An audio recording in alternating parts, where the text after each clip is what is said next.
হে everyone, চলো আজকে একটা নতুন আইটেমের সাথে তোমাদের পরিচয় করে দিই। আই থিঙ্ক এই ডিশটা আগে কেউ এখনো জানেনি, ম্যাক্সিমাম জন নাই জানতে পারি, 20% হয়তো জানে। এইগুলো হচ্ছে তালের আটি। তালের শাঁসটা বের করে নেওয়ার পর এই আটিগুলোকে অনেকদিন মা রেখে দিয়েছিল মাটির ওপর, তো এখন এর ভেতর শাঁস হয়ে গেছে, একদম নরম শাঁস। খেতে কিন্তু শুধুও খাওয়া যায়, খেতে কিন্তু খুবই ভালো লাগে। আজকে আমি এগুলো দিয়ে একটা আইটেম বানাবো, তো লাস্ট পর্যন্ত ভিডিওটা দেখো, তাহলে বুঝতে পারবে আমি কি বানাচ্ছি লাস্টে। আর আমার চ্যানেলে নতুন হয়ে থাকলে আমার চ্যানেলটাকে সাবস্ক্রাইব করে আমার পাশে থেকে। দেখতেই পেলে তালের আটিগুলো ভাই কেটে দিল। এবার আমি ওখান থেকে শাঁসগুলো সব বের করে নিলাম। এবার ওগুলোকে মিক্সিতে পেস্ট করে নিলাম। এবার এই পেস্টে স্বাদ মতো লবণ, চিনি আর চালের আটা দিয়ে ভালো করে মিক্সড বানিয়ে নিলাম। এই মিক্সটা কিন্তু পাতলাই হবে, একদম মোটা হবে না, তাই অল্প চালের আটা দেবে, নাহলে স্বাদ পাবে না শাঁসটার। এবার তাওয়া গরম করে তাওয়ার মধ্যে পরিমাণ মতো তেল দিয়ে এবার এই ব্যাটারটা অল্প অল্প করে বড়ার শেপ করে দিয়ে দিলাম।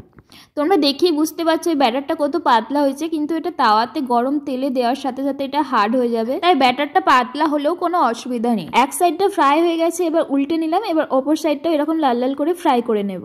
এই দেখো, এইভাবে লাল লাল করে ফ্রাই করে নেবো। আমার এটা ফ্রাই করা হয়ে গেছে, এবার তুলে নিচ্ছি। তো আমার হয়ে গেছে কলের বড়া। খেতে কিন্তু খুবই ইয়ামি হয়। তোমাদের কেমন লাগলো রেসিপিটা আমাকে কমেন্টে জানিয়ে। দেখা হচ্ছে নতুন কোনো রেসিপি নিয়ে। টাটা।